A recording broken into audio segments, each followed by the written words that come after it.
आज का जो हमारा टॉपिक है, ठीक है, वो टॉपिक कौन सा बेटा, आज का जो टॉपिक है वो है सेल ऑर्गेनेल्स। हम स्टार्ट करने जा रहे हैं बेटा, ठीक है। तो आज का टॉपिक क्या है बेटा, सेल ऑर्गेनेल्स। सभी को विजुअल है बेटा बोर्ड पे जो लिख रहा हूँ, दिख रहा सभी को पक्का, या ब्राइटनेस बढ़ा दूँ? चलो यार ब्राइटनेस बढ़ा, अब दिख रहा बढ़िया से, ठीक है, बहुत सही। तो भाई सेल ऑर्गेनेल्स हम स्टार्ट करने जा रहे हैं, ठीक है। अब ये सेल ऑर्गेनेल्स क्या होता है, ध्यान से सुनना बेटा। बेसिकली रिकॉर्डिंग ऑन है ना, चलो ऑन है, हाँ। सो सेल ऑर्गेनेल्स क्या होता है भाई, बेसिकली सेल ऑर्गेनेल्स, सेल के अंदर कुछ इंडिपेंडेंट कंपार्टमेंट होते हैं, ठीक है, जिनका अपना कोई पर्टिकुलर फंक्शन होता है। सेल ऑर्गेनेल्स क्या होता है, इंडिपेंडेंट कंपार्टमेंट होते हैं जिनका कोई पर्टिकुलर फंक्शन होता है, उसी को हम क्या कहते हैं बेटा, सेल ऑर्गेनेल्स कहते हैं, ठीक है। तो भाई ये क्या होते हैं, इंडिपेंडेंट कंपार्टमेंट होते हैं, ठीक है, इंडिपेंडेंट कंपार्टमेंट होते हैं जिसके पास क्या होते हैं, having specific function, having specific function, कुछ ना कुछ इनका काम होता है अपना अलग अलग स्पेसिफिक फंक्शन। इसी को हम सेल ऑर्गेनेल्स कहते हैं। अब बेटा सेल ऑर्गेनेल्स डबल मेम्ब्रेन हो सकते हैं, सिंगल मेम्ब्रेन वाले हो सकते हैं, या बिना मेम्ब्रेन के भी हो सकते हैं। तीनों प्रकार के हमने डिस्कस करा था, ठीक है। आज हमारा टारगेट है डबल मेम्ब्रेन वाले सारे सेल ऑर्गेनेल्स को खत्म कर देना, ठीक है। तो भाई कुछ तो होते बेटा डबल मेम्ब्रेन, ऐसे सेल ऑर्गेनेल्स जो कि क्या होते हैं बेटा, डबल मेम्ब्रेन से बने होते हैं, डबल मेम्ब्रेन बाउंड होते हैं, ठीक है। तो डबल मेम्ब्रेन बाउंड में हमने कितना एग्जांपल देखे थे भाई, कौन बता रहा है? दो देखे थे बेटा जी। एक तो देखे थे हमने माइटोकॉन्ड्रिया, ठीक है, और दूसरा क्या पढ़ा था बेटा हमने, प्लास्टिड। एक तो माइटोकॉन्ड्रिया देखा था, दूसरा प्लास्टिड्स। तो भाई आज का टारगेट हमारा यही है कि माइटोकॉन्ड्रिया और प्लास्टिड्स को दी एंड कर रहा है, ठीक है। तो सबसे पहले हम पढ़ना स्टार्ट कर रहे हैं बेटा किसको, माइटोकॉन्ड्रिया को। किसको स्टार्ट कर रहे हैं बेटा हम, माइटोकॉन्ड्रिया को पढ़ना स्टार्ट कर रहे हैं, फिर अपन प्लास्टिड की तरफ बढ़ेंगे। तो हमारा गोल आज का यही है। तो भाई बात करते हैं किसके बारे में कि यार माइटोकॉन्ड्रिया होता क्या है। तो पहली बात बेटा जी, माइटोकॉन्ड्रिया को अपन power house of the cell कहते हैं। क्या कहते हैं, power house of the cell, power house of the cell कहते हैं। क्यों कहते हैं power house of the cell, क्योंकि बेटा जो हमारे बॉडी के अंदर सेलुलर रेस्पिरेशन होता है, जिस प्रोसेस से एनर्जी बनती है, वो एनर्जी कहाँ बनता है सेल के अंदर, माइटोकॉन्ड्रिया के अंदर ही बनता है। इसलिए इसको हम क्या कहते हैं, power house of the cell कहते हैं, ठीक है। क्योंकि बेटा क्यों कहते हैं, रीजन क्या है, क्योंकि बेटा it is site for, it is site for cellular respiration, ठीक है। सेलुलर रेस्पिरेशन का साइट है, मतलब सेलुलर रेस्पिरेशन यहाँ पे होता है। अब भाई सेलुलर रेस्पिरेशन के बारे में सभी जानते हैं क्या होता है, सुने हो कभी सेलुलर रेस्पिरेशन के बारे में बचपन में, 7वीं क्लास में सुना होगा यार। ऐसे इग्नोर मत करो यार मेरे क्वेश्चन को। क्या होता है सेलुलर रेस्पिरेशन, फूड से एनर्जी ऑब्टेन करने के प्रोसेस को ही हम क्या कहते हैं भाई, सेलुलर रेस्पिरेशन कहते हैं, जो कि सेल के अंदर होता है, ठीक है। तो होता क्या बेटा ये, the process of releasing energy, releasing या obtaining energy from the food, बेटा फूड से एनर्जी प्राप्त करना, एनर्जी रिलीज करवाना, इसी को हम क्या कहते हैं बेटा, food is called cellular respiration. इसी को क्या कहते हैं बेटा, सेलुलर रेस्पिरेशन कहते हैं। और ये सेलुलर रेस्पिरेशन किसके अंदर होता है, माइटोकॉन्ड्रिया के अंदर होता है, ठीक है। क्या किसके अंदर होता है बेटा, माइटोकॉन्ड्रिया के अंदर होता है। इसका इक्वेशन लिखवा दे रहा हूं मैं, क्या होता है केमिकल इक्वेशन, जैसे कि C6H12O6, इसको क्या कहते हैं बेटा जी, इसे अपन ग्लूकोज कहते हैं। क्या कहते हैं, ग्लूकोज कहते हैं। अब ग्लूकोज को ऑक्सीजन, जो हम सांस ले रहे हैं, ब्रीदिंग कर रहे हैं, breathing is also part of respiration. तो जब बेटा ब्रीदिंग कर रहे हैं तो हम ऑक्सीजन को अंदर लेते हैं, वो ऑक्सीजन सेल के अंदर जाता है। ऐसे हम खाना खाते हैं तो फूड डाइजेस्ट होता है हमारा इंटेस्टाइन के अंदर, वो भी हमारा ब्लड के जरिए सेल के अंदर आता है। मतलब चाहे फूड हो चाहे ऑक्सीजन हो, दोनों अल्टीमेट कहाँ पे जा रहे हैं बेटा, सेल के अंदर जा रहे हैं। अब फूड भी पहुंच गया सेल के अंदर, ऑक्सीजन भी पहुंच गया सेल के अंदर। ऑक्सीजन क्या करेगा, इस फूड का ब्रेक डाउन करेगा, तोड़ देगा इसको, ठीक है। और तोड़ने के बाद 3 चीजें रिलीज करेगा, CO2 प्लस H2O, और साथ में रिलीज करता है क्या, एनर्जी, ठीक है। साथ में क्या रिलीज करता है बेटा, एनर्जी। अब क्योंकि यहाँ पे एनर्जी रिलीज हो रही है बेटा, ठीक है, एनर्जी रिलीज हो रही है, इसलिए इसको हम क्या कहते हैं, power house of the cell कहते हैं, ठीक है। और ये जो एनर्जी निकलती है इसको स्टोर करा जाता है। किस फॉर्म में स्टोर करा जाता है? Store in the form of, in the form of ATP. ठीक है, एटीपी के फॉर्म में बेटा इसको हम स्टोर करते हैं, हम नहीं सेल स्टोर करता बेटा। ठीक है, एटीपी के फॉर्म में करता। भैया एटीपी क्या है भैया जी? एटीपी को हम energy currency of the cell कहते हैं। क्या कहते हैं बेटा इसे हम? It is energy currency of the cell, energy currency of the cell. मतलब सेल को जब भी एनर्जी चाहिए तो एटीपी के पास जाएगा, एटीपी को तोड़ेगा, उससे एनर्जी रिलीज होगी और उससे डेली एक्टिविटी परफॉर्म करते हैं हम। यानी हमें जब भी एनर्जी चाहिए तो हम एनर्जी किससे मांगते हैं? एटीपी से। यही एटीपी टूटता है तो एनर्जी रिलीज होता है। अब भैया एटीपी का फुल फॉर्म क्या है? तो भाई एटीपी का फुल फॉर्म याद होना चाहिए, पेपर में पूछा जाता है। ए से है बेटा एडिनोसाइन, ए से क्या बेटा? एडिनोसाइन।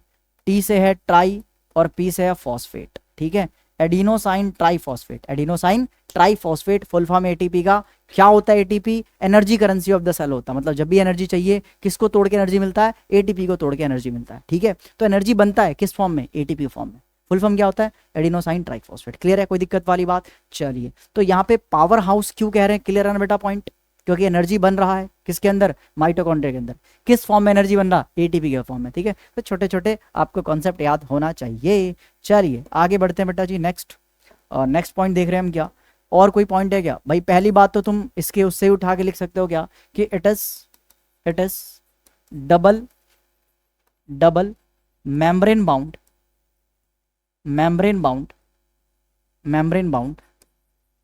स्ट्रक्चर। बेटा माइटोकॉन्ड्रिया क्या है? डबल मेम्ब्रेन बाउंड स्ट्रक्चर है, दो मेम्ब्रेन से घिरा हुआ। कितने मेम्ब्रेन से? दो मेम्ब्रेन से घिरा हुआ है।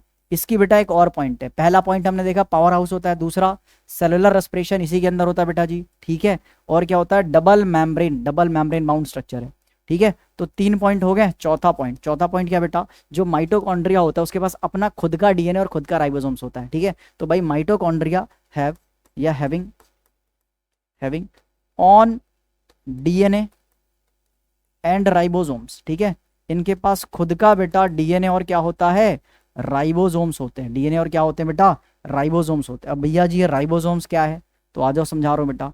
राइबोसोम्स ना बेसिकली प्रोटीन फैक्ट्री होता है। ये क्या होता है बेटा? It is protein factory of the cell. ठीक है, ये सेल के अंदर बेटा क्या होता है? प्रोटीन फैक्ट्री होता है। क्यों बेटा प्रोटीन फैक्ट्री होता? क्योंकि ये सिंथेसाइज करता है प्रोटीन को। प्रोटीन जो भी बनवाता है हमारे बॉडी में, जो भी प्रोटीन बनती है कौन बनवाता है? राइबोसोम्स बनवाता है। ठीक है, तो इट सिंथेसाइज प्रोटीन फॉर्मेशन करवाता है। इसलिए हम प्रोटीन फैक्ट्री किसको कहते हैं? राइबोसोम्स को कहते हैं। और एक मजे की बात ये बेटा कि राइबोसोम्स खुद ही एक प्रकार का सेल ऑर्गेनल्स है। बट ये कौन सा सेल ऑर्गेनल्स है? इसके पास मेम्ब्रेन है या नहीं है? अगर जिसको पता बेटा कमेंट करके बता सकते हो। और बिल्कुल वैष्णवी ने सही बोला है कि जो राइबोसोम्स होता है क्या होता है बेटा? बिना मेम्ब्रेन का एक तरह से स्ट्रक्चर होता है एक तरह से, और सेल ऑर्गेनल्स होता है। तो ये जो बेटा राइबोसोम्स है वो क्या बेटा? विदाउट मेम्ब्रेन है। ठीक है, ये क्या बेटा? It is a cell organelles without membrane. ठीक है, और ये क्या बेटा? इट इज, या सिंपल लिख दे रहा हूँ बेटा, ये क्या होता है? विदाउट मेम्ब्रेन होता है। Without membrane. ठीक है, बिना मेम्ब्रेन वाला सेल ऑर्गेनल्स है। और ये ऐसा सेल ऑर्गेनल्स है जो सेल एक दूसरे ऑर्गेनल्स के अंदर पाया जाता है। तो मानोगे नहीं बेटा, 12th पास करने के बाद जो नीट के एग्जाम देते हैं ना, वहां पे एक सवाल आ रखा है इस बेसिस पे, क्या कि कोई एक ऐसा सेल ऑर्गेनल्स का नाम बताओ जो दूसरे सेल ऑर्गेनल्स के अंदर रहता है और उसका काम है प्रोटीन फॉर्मेशन करना। अब वो प्रोटीन फॉर्मेशन काम नहीं दिया था, बस छोटा सा क्वेश्चन था कि कोई ऐसे सेल ऑर्गेनल्स का नाम बताइए जो दूसरे सेल ऑर्गेनल्स के अंदर है। ठीक है, वो कौन है बेटा? राइबोसोम। राइबोसोम बहुत छोटा होता है, इसलिए बेटा ये दूसरे सेल ऑर्गेनल्स के अंदर, जैसे कि माइटोकॉन्ड्रिया और प्लास्टिड के अंदर भी पाया जाता है। ठीक है, चलिए, तो राइबोसोम्स एक ऐसा सेल ऑर्गेनल्स है जो दूसरे सेल ऑर्गेनल के अंदर पाया जाता है। ठीक है, चलिए, बहुत अच्छी बात है, बहुत प्यारी बात है। तो पहला हमने देखा पावर हाउस है, दूसरा देखा भाई सेलुलर रेस्पिरेशन का साइट है, एनर्जी बनाता है इसलिए पावर हाउस कहते हैं। डबल मेम्ब्रेन स्ट्रक्चर है और बेटा इसके पास अपना खुद का डीएनए और खुद का राइबोसोम्स है। तो इससे क्या कर लेगा भैया? खुद का राइबोसोम्स है खुद का, कोई तीर मार लेगा क्या? हाँ मार लेगा। क्या कि बेटा इसको ना डिवाइड करने के लिए, अपना जनसंख्या बढ़ाने के लिए सेल पे डिपेंड होने की जरूरत नहीं है। ये खुद से अपना प्रोटीन बनवा सकता है, खुद अपना सेल डिवीजन करवा सकता है, खुद अपना डीएनए रेप्लिकेशन करवा सकता है। इसको न्यूक्लियस पे या सेल पे डिपेंड होने की जरूरत नहीं है। ठीक है, तो अपना डीएनए और राइबोसोम्स होने का फायदा है क्या कि it can synthesize their own their own protein own protein and can replicate without, ये विदाउट शॉर्ट फॉर्म में लिखता हूं मैं, ठीक है, विदाउट हेल्प ऑफ सेल। बेटा सेल से बिना हेल्प लिए खुद का जनसंख्या बढ़ा सकता है बेटा, रिप्रोडक्शन कर सकता है, प्रोटीन बनवा सकता है, ठीक है। तो ये था माइटोकॉन्ड्रिया के बारे में। क्या था बेटा? माइटोकॉन्ड्रिया के बारे में। एक पॉइंट और लिख दे रहा हूँ, थोड़ा यार और खिचड़ी पका ही दे रहे हैं, जब पका दी हमने सही से तो क्या कि बेटा जो अरे कलर चेंज करा था अभी, हाँ, जो बेटा माइटोकॉन्ड्रिया होता है, जो माइटोकॉन्ड्रिया होता है, इसकी एक खास बात है। क्या खास बात है? कि ये एनिमल में ज्यादा पाया जाता है, प्लांट में कम पाया जाता है। एनिमल में ज्यादा पाया जाता है, प्लांट में कम पाया जाता है। अब आपसे सवाल है कि क्यों एनिमल में ज्यादा माइटोकॉन्ड्रिया पाया जाता है, क्यों कम पाया जाता है? तो भाई कमेंट करके बता सकते हैं, इसका आंसर सही होगा उसको मैं पिन कर दूंगा। आप लोग बताओ भाई, ऑफलाइन वालों। आए बैंगन? ऐसा नहीं है, ये कोई रीजन नहीं है। दूसरा कोई रीजन बताओ भाई, क्या ऐसा रीजन हो सकता? छोटा सा एक हिंट दूं, किसको ज्यादा एनर्जी चाहिए, प्लांट को या एनिमल को? एनिमल को। क्यों? क्या प्लांट को भागदौड़ करनी है? एनिमल को करनी है। तो भाई मूवमेंट, हाँ, फिजिकल वर्क ज्यादा होता है, मूवमेंट लोकोमोशन करते हैं एनिमल्स। प्लांट तो एक जगह खड़े रहते हैं, तो उनको ज्यादा एनर्जी थोड़ी चाहिए। सबसे ज्यादा एनर्जी लगती है मूवमेंट लोकोमोशन करने में, वो एनिमल करते हैं, इसलिए एनिमल को ज्यादा एनर्जी चाहिए, इसलिए एनिमल के अंदर ज्यादा माइटोकॉन्ड्रिया के नंबर होते हैं। समझे कॉन्सेप्ट है बेटा? तो यहाँ पे लिख लेना क्या कि एनिमल्स में माइटोकॉन्ड्रिया के नंबर क्या होते हैं? ज्यादा होते हैं, ठीक है। Animals having more mitochondria than plants. बेटा प्लांट से ज्यादा होते हैं माइटोकॉन्ड्रिया एनिमल में। क्यों होते हैं? सिंपल सा रीजन है बेटा कि जो एनिमल्स होते हैं बेटा मूवमेंट लोकोमोशन करते हैं। एनिमल्स क्या करते हैं? मूवमेंट प्लस क्या करते हैं? लोकोमोशन करते हैं बेटा, ठीक है, लोकोमोशन करते हैं, ठीक है। इसलिए इनको ज्यादा माइटोकॉन्ड्रिया की जरूरत है, क्योंकि ज्यादा एनर्जी चाहिए भाई इनको, ठीक है। चलिए, तो इतना अगर आप लोगों को समझ में आ गया बेटा जी, तो हम माइटोकॉन्ड्रिया का डायग्राम बना सकते हैं, ठीक है। तो भाई आ जाओ, शुरू करते हैं माइटोकॉन्ड्रिया का डायग्राम बनाना। अब मैंने अभी बताया था, क्योंकि यार डबल मेम्ब्रेन है, अंदर वाला ऐसे यार मुड़ा हुआ सा होता है ऐसे, ठीक है। तो ये जो सबसे बाहर वाला मेम्ब्रेन देख रहे हो, इसको हम आउटर मेम्ब्रेन कहते हैं। क्या कहते हैं? आउटर मेम्ब्रेन कहते हैं। ये जो सबसे अंदर वाला मेम्ब्रेन है, इसको इनर मेम्ब्रेन। बहुत बढ़िया भाई, नाम तो बताने में कोई तकलीफ आप लोगों को नहीं हुई होगी। जो आउटर मेम्ब्रेन होता है बेटा, वो क्या होता है? एक तरह से कॉन्टिन्यूअस होता है, ठीक है, कोई फोल्डिंग्स वगैरह नहीं होती। ये क्या होता है बेटा? विथ फोल्डिंग्स, ठीक है। इसमें मुड़ावट होती है बेटा, ऐसे फोल्डिंग्स होते हैं। अब ये जो फोल्डिंग होते हैं ना ऐसे, इसको हम कहते हैं क्रिस्टा या क्रिस्टे कहते हैं। इसको हम क्या कहते हैं बेटा? क्रिस्टे या क्रिस्टा कहा जाता है, ठीक है। चलिए, तो ये था इसके बारे में। अच्छा, अभी मैंने आपको बताया कि भैया इसके अंदर तो क्या होते हैं? अपना खुद का डीएनए और खुद का राइबोसोम। तो बता देना भाई कि इनके पास अपना खुद का राइबोसोम्स होता है, राइबोसोम्स में कोई मेम्ब्रेन नहीं होता, तो ऐसे ही बना देना, ठीक है। चलो, तो ये भाई इनके पास अपना खुद का राइबोसोम्स है, राइबोसोम्स है बेटा जी। और इनके पास अपना खुद का डीएनए भी होता है, ठीक है, खुद का बेटा जी,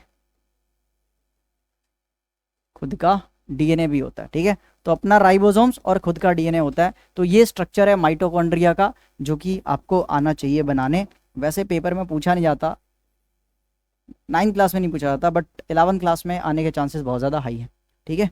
माइटोकॉन्ड्रिया, चलिए क्लियर है बेटा माइटोकॉन्ड्रिया का डायग्राम। अगर आपको इतना समझ में आ गया, तो हम अगले सेल ऑर्गेनल्स की तरफ बढ़ सकते हैं, विच इज प्लास्टिड, ठीक है। तो चलिए शुरू करते हैं प्लास्टिड्स के बारे में। क्या है ये प्लास्टिड्स? प्लास्टिड्स, अब भैया जी ये प्लास्टिड क्या है, पहले तो ये बता दो यार। तो देख भाई, प्लास्टिड को ना अपन किचन ऑफ द सेल कहते हैं। क्या कहते हैं बेटा इसको? हम kitchen of the cell, also non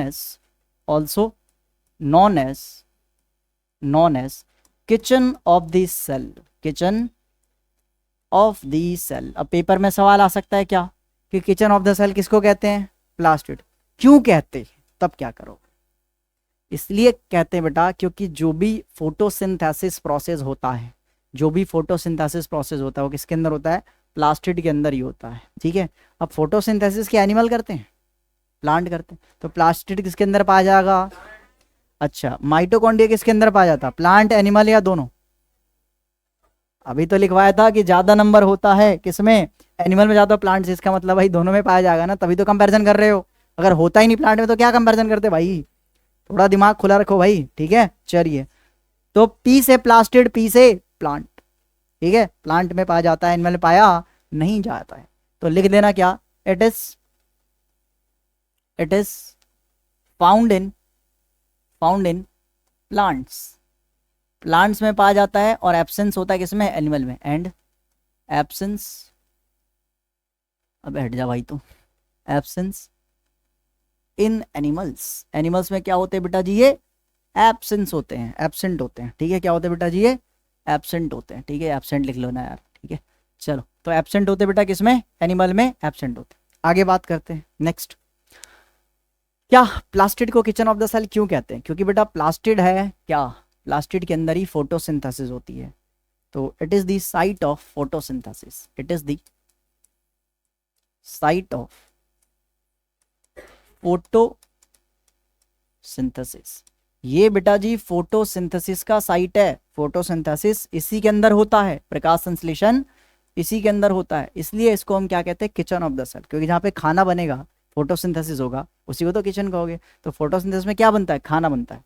अभी पीछे हमने देखा था खाना को तोड़ा जा रहा था, यहाँ पे खाने को बनाया जा रहा है, फूड प्रिपरेशन हो रहा है और सनलाइट की हेल्प से, इसलिए इसको हम क्या कहते हैं, फोटोसिंथेसिस कहते हैं। आ जाओ जरा इसका मतलब समझते हैं। फोटो मतलब होता है बेटा जी, खींच मेरी फोटो। फोटो मतलब क्या होता है, लाइट। फोटो मतलब क्या होता है बेटा, लाइट। और सिंथेसिस मतलब होता है बनाना, मेक। अब क्या बनाना, पागल बनाना, फूड बनाना, फूड बनाना भाई, ठीक है। तो लाइट के प्रेजेंस में फूड को सिंथेसाइज करना इज फोटोसिंथेसिस, ठीक है। अगर मैं इसका इक्वेशन लिखना चाहूं तो ऐसे लिख सकता हूं कि भाई carbon dioxide plus H2O, sunlight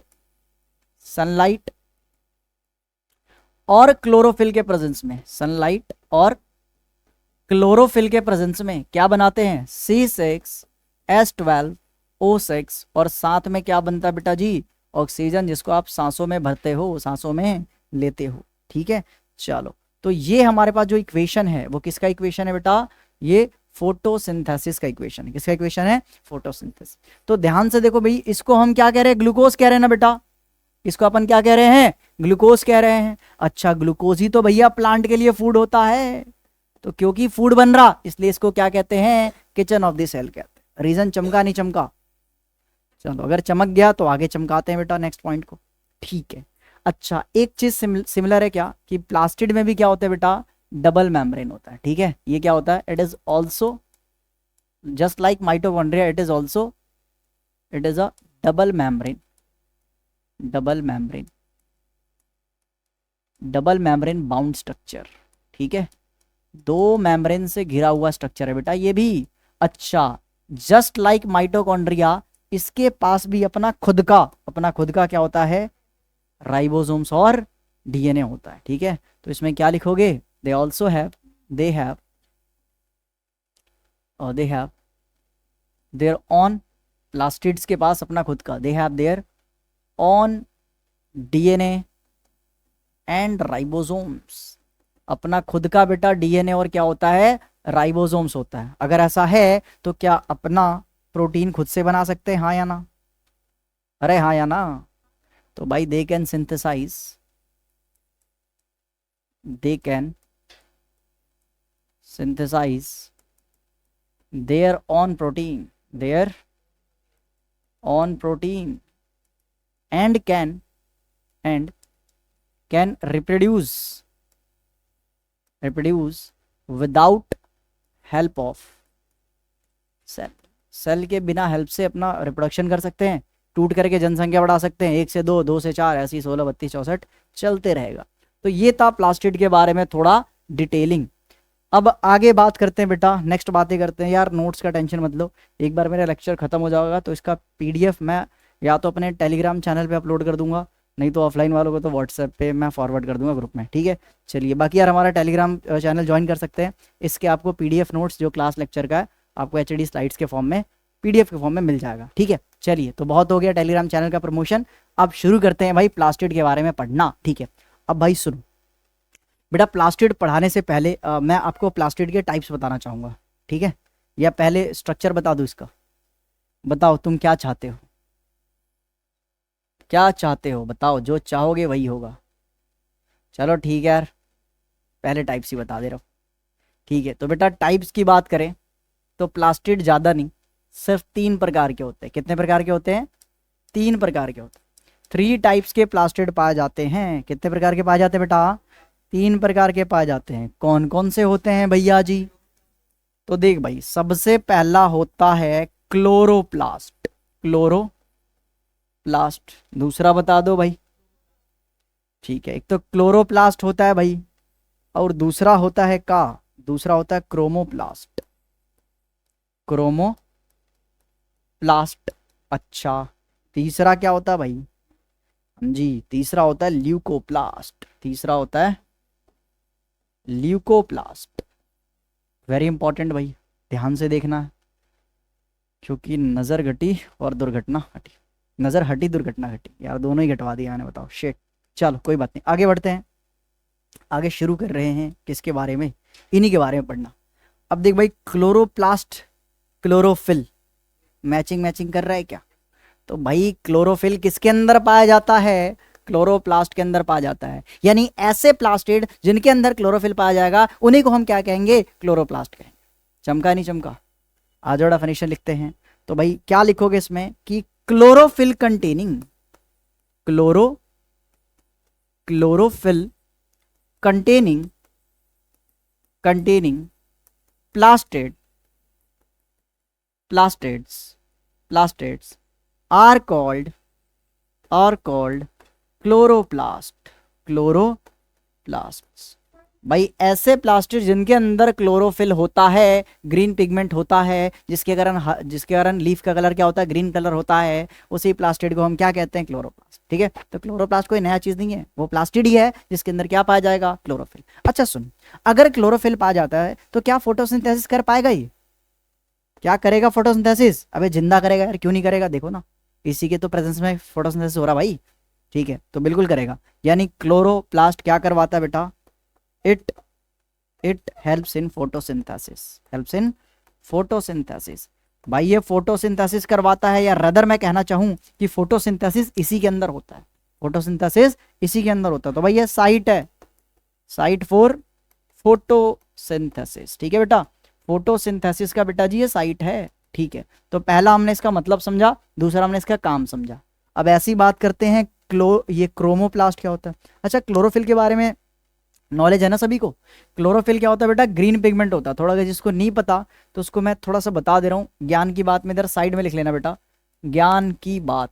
ठीक है, ज्ञान की बात में साइड में लिख लीजिएगा क्लोरोप्लास्ट के बारे में, क्या सॉरी क्लोरोफिल के बारे में, कि क्लोरोफिल एक ग्रीन पिगमेंट होता है। क्या होता है बेटा? Green pigment. ठीक है, it is a green pigment. ठीक है, रुको यार सब्र करो। ये भाई ग्रीन पिगमेंट्स होते हैं बेटा। ठीक है, ये एक प्रकार के ग्रीन पिगमेंट्स होते हैं। इसका फंक्शन क्या है बेटा? इसका 2 फंक्शन है। कितने फंक्शन है बेटा? 2 फंक्शन है। पहला फंक्शन कौन सा होता है? सबसे जो मेन फंक्शन होता है वो सनलाइट को एब्जॉर्ब करना, क्योंकि सनलाइट एब्जॉर्ब नहीं होगा तो यार फोटोसिंथेसिस नहीं हो पाएगी। यानी पहला काम है इसका, प्राइमरी फंक्शन है absorption of sunlight. Absorption of sunlight, भाई सनलाइट को एब्जॉर्ब करने का फंक्शन है। अच्छा, दूसरा क्या काम है भैया? इसी की वजह से जो पत्तियों का कलर होता है वो क्या होता है? बहुत सही, यानी it imparts green colour to the leaf. Leaf को बेटा कैसा कलर देता है? ग्रीन कलर देता है। चमका नहीं चमका? बहुत सही। चलिए आगे बढ़ते हैं। नेक्स्ट बढ़ रहे बेटा किसके बारे में? क्रोमोप्लास्ट। तो भाई देख, क्रोमो का मतलब ये होता है कलरफुल। क्रोमो का मतलब क्या होता है बेटा? कलरफुल। यानी इट कंटेन्स कलरफुल पिगमेंट। क्या पाया जाता है बेटा इसके अंदर? कलरफुल पिगमेंट्स पाया जाता है। बहुत बढ़िया भाई, इस हाँ क्या बात है यार। चलो, तो क्रोमोप्लास्ट के अंदर क्या होता है? It contains colourful pigments. ठीक है बेटा जी, इसके अंदर कलरफुल पिगमेंट पाया जाता है, जैसे कि रेड हो गया, ब्लू हो गया, ऑरेंज हो सकता है, पर्पल हो सकता है, एटसेट्रा एटसेट्रा। ठीक है, तो इसके अंदर बेटा जी कलरफुल पिगमेंट पाया जाता है। अच्छा, तो क्या करें भाई? कलरफुल पिगमेंट पाया जाता है तो काम बताओ हमें तो फंक्शन समझना है। तो देख भाई, जो फूलों में रंग होते हैं अलग अलग, ठीक है, और जो फ्रूट्स के रंग होते हैं अलग अलग, ये सारे रंग को कौन रंग रहा है? कौन दे रहा है? क्रोमोप्लास्ट दे रहा है। ठीक है, तो क्रोमोप्लास्ट का काम क्या बेटा? It imparts colour to the fruits बहुत सही भाई। द फ्रूट्स एंड फ्लावर, ठीक है बेटा, फ्लावर, क्लियर है। अच्छा आपने कुछ कुछ लीफ का ना जो कलर होगा वो नॉन ग्रीन देखा होगा, किसी का कभी येलो देख लिया हुआ है, ठीक है, या ऑरेंज टाइप का, वो भी जो कलर होता है ना वो यही देता है। बाकी और भी कुछ पिगमेंट हो जैसे ज़ैंथोफिल होता है, कैराटिनॉइड्स होता है, ठीक है। There is so many pigments which we will study in higher classes like 11, ठीक है। तो और भी पिगमेंट्स होते हैं जैसे कि ज़ैंथोफिल वगैरह हो गया, कैराटिनॉइड्स हो गया, कैरेटीन बहुत सारे होते हैं, ये सब हम पढ़ेंगे 11th क्लास में। अभी हमें 9th के लेवल पे इतना ही स्टिक होकर रहना, इससे ज़्यादा नहीं बढ़ना है, ठीक है। चलिए आगे बात करते हैं। नेक्स्ट, ल्यूकोप्लास्ट क्या होता है भैया, व्हाट इज ल्यूकोप्लास्ट? तो कौन बताएगा ल्यूकोप्लास्ट के बारे में? एक में था ग्रीन, एक में था कलरफुल, एक में कोई रंग ही नहीं भाई, रंगहीन है भाई, ये एकदम क्या है बेटा, रंगहीन है, कलरलेस है बेटा। तो ये क्या होता है बेटा, ये कलरलेस, कलरलेस क्या होता है बेटा, इट कंटेन्स, हाँ ये तो देखो, ऐसे प्लास्टिड जिसके अंदर कलरफुल पिगमेंट पाए जाते हैं उसको क्रोमोप्लास्ट बोलेंगे। ऐसे प्लास्टिड जिसके अंदर कलरफुल पिगमेंट पाए जाते हैं उसको क्या बोलेंगे, क्रोमोप्लास्ट। और ऐसे ऐसे प्लास्टिड में कोई कलर ही नहीं पाया जा रहा उसको क्या बोलेंगे, ठीक है। तो क्या होता है बेटा, it is colourless plastid, colourless plastid, ठीक है।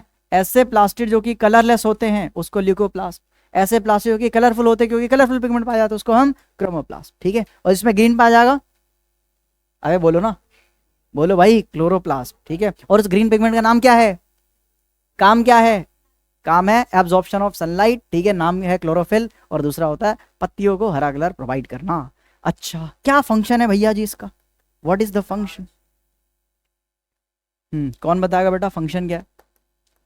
हाँ, इसका बेटा फंक्शन ये है कि ये क्या करता है, स्टार्च, प्रोटीन, फैट्स, इन सब को स्टोर करता है, यानी कि सिंपल वर्ड में बोलूं, न्यूट्रिएंट्स स्टोर करता है। क्या स्टोर करता है बेटा, न्यूट्रिएंट्स स्टोर करता है, यानी इट स्टोर्स स्टार्च यानी कि कार्बोहाइड्रेट, फैट्स, और क्या हो सकता है बेटा, फैट्स हो सकता है, ठीक है, ऑयल हो सकता है, और क्या कर सकता है बेटा, प्रोटीन, कुछ मिनरल्स वगैरह हो सकते हैं, इन सबको स्टोर करने का काम है ल्यूकोप्लास्ट का, ठीक है। तो ये रहा हमारा प्लास्टिड का पूरा डिटेलिंग, ठीक है। और इसमें हमने इसके बारे में पढ़ा, स्ट्रक्चर वगैरह के बारे में। अब सीधे इसका डायग्राम हम बनाने जा रहे हैं, ठीक है। तो भाई डायग्राम बना रहे हैं, स्ट्रक्चर ऑफ क्लोरोप्लास्ट या प्लास्टिड, ठीक है। जो प्लास्टिड का स्ट्रक्चर है आपकी किताब में वो क्लोरोप्लास्ट का स्ट्रक्चर है, ठीक है, क्लोरोप्लास्ट वाले प्लास्टिड का स्ट्रक्चर है। तो आइए बनाते हैं। जो बेटा जी सबसे बाहर वाला, थोड़ा शेप्स का इस्तेमाल करेगा, छोड़ो हटाओ, ऐसे ही बना ले रहे। जो सबसे बाहर वाला बाउंड्री होता है, और एक क्या होता है बेटा, अंदर वाली बाउंड्री होती है, दो बाउंड्री होती है, एक बाहर वाली और एक अंदर वाली। तो नाम भी बता दो आप, आउटर मेम्ब्रेन, क्यों मेम्ब्रेन नहीं कह सकते अपन, बिल्कुल कह सकते, आउटर मेम्ब्रेन, और इसमें अंदर वाली को इनर मेम्ब्रेन। यार दो नाम तो ऐसे ही मुंह उठा के लिख लोगे, आउटर मेम्ब्रेन और इनर मेम्ब्रेन, ठीक है, दो तो लिख लेंगे। अच्छा कुछ डिफरेंस पता चल रहा है आपको प्लास्टिड और क्लोरोप्लास्ट में, सॉरी प्लास्टिड और माइटोकॉन्ड्रिया में? माइटोकॉन्ड्रिया के जो अंदर वाले थे, अंदर वाले मेम्ब्रेन थे वो टेढ़े मेढ़े थे, इनफोल्डिंग्स थी, ठीक है, जिसको क्रिस्टे कह रहे थे। अच्छा वही जो प्लास्टिड है उसके दोनों मेम्ब्रेन स्मूथ है, या ऐसे कह सकते हो इनफोल्डिंग्स इसमें नहीं है, रेगुलर है, ठीक है।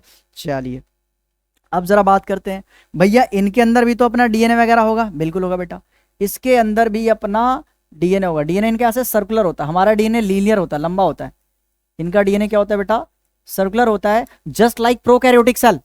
जो प्रोकैरियोटिक सेल होते थे ना उसमें भी ऐसे सर्कुलर डीएनए, बैक्टीरिया सेल में ऐसे सर्कुलर डीएनए पाया जाता था, तो इसमें भी कुछ ऐसे ही पाया जाता है।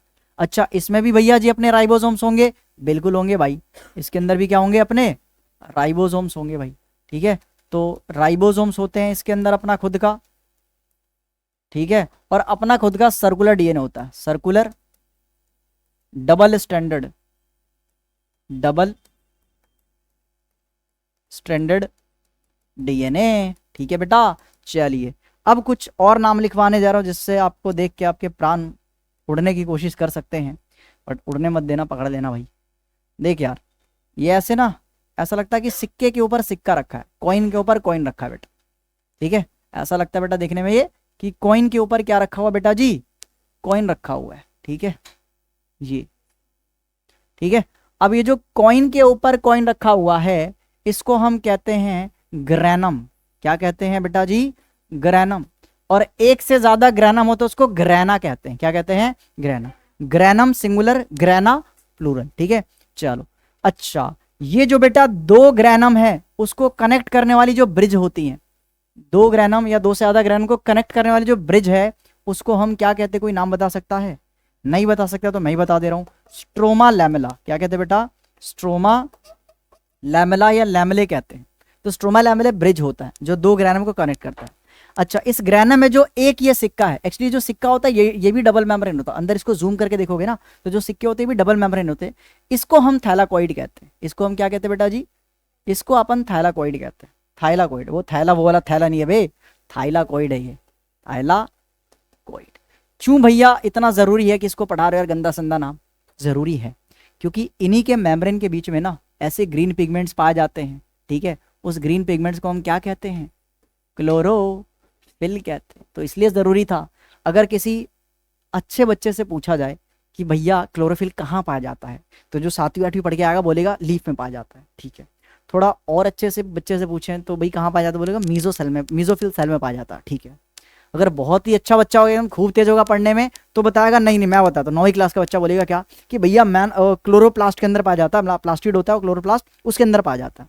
बट जो जीनियस अल्ट्रा मैक्स प्रो होगा वो क्या बोलेगा कि क्लोरोप्लास्ट के अंदर ग्रैनम होता है, ग्रैनम का जो एक सिक्का है, एक कॉइन है, वो थैलाकॉइड होता है। उस थैलाकॉइड के दो मेम्ब्रेन के बीच में क्लोरोफिल पाया जाता है और फोटोसिंथेसिस यहाँ पे होता है। ठीक है, तो अगर डिटेल में बताना चाहे तो बेटा यही है site of photosynthesis, site of photosynthesis. ठीक है, तो अगर मेरे से पढ़ रहे हो तो आपको क्या बनना है? जीनियस मैक्स प्रो बनना है। ठीक है, एक एक चीज आपको डिटेल में और डेप्थ में पता होना चाहिए। अब इससे ज्यादा गहराई में क्या ही जाएंगे तो 11वीं क्लास में जाएंगे अगर आप बायोलॉजी लोगे तो।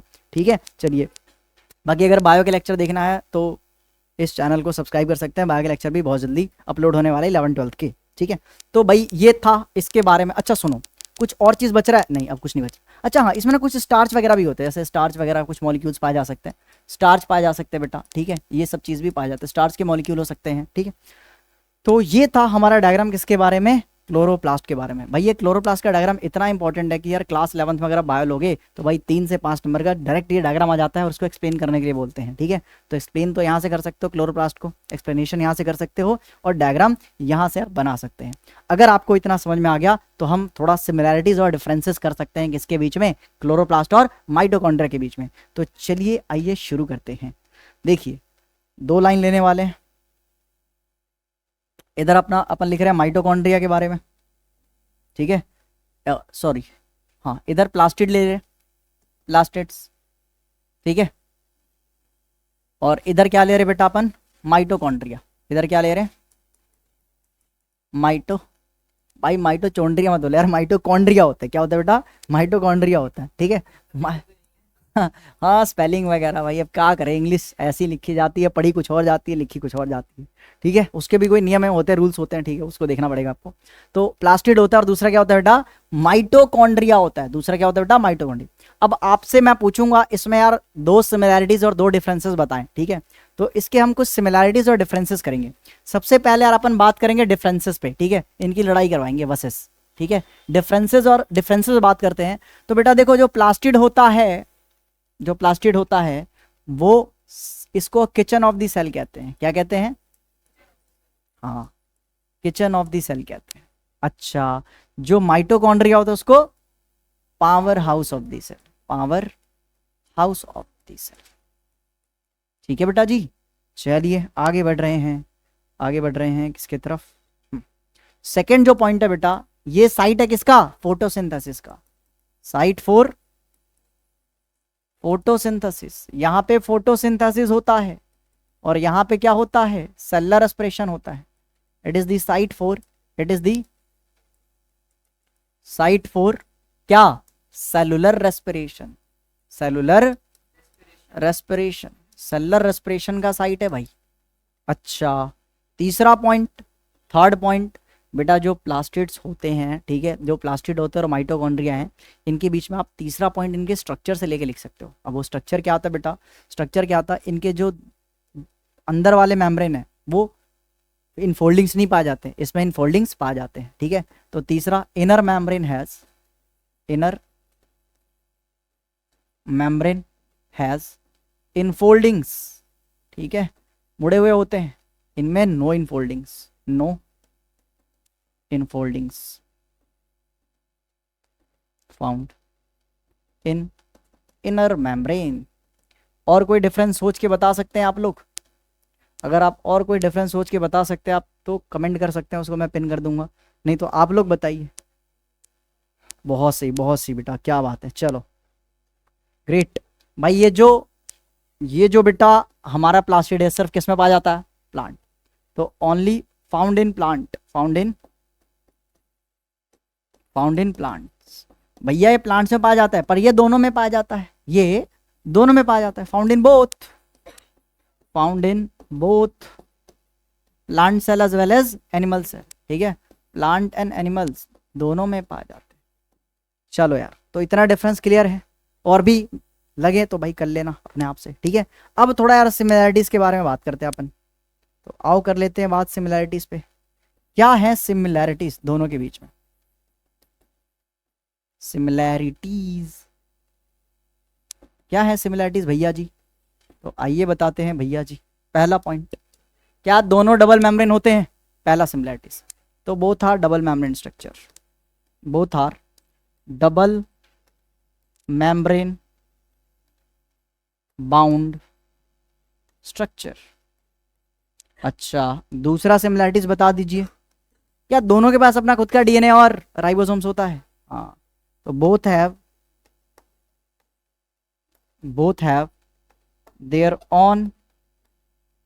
their own DNA and ribosomes, ठीक है भाई। तो मेरे ख्याल से दो सिमिलैरिटीज हैं, बाकी अगर आपको भी समझ में आ रहा तो बताइए फटाफट, और नहीं तो कमेंट करके बता सकते हैं जा करके जब लेक्चर अपलोड हो जाएगा, ठीक है भाई। तो यहाँ पे आज का हम सेशन को दी एंड कर रहे हैं, ठीक है।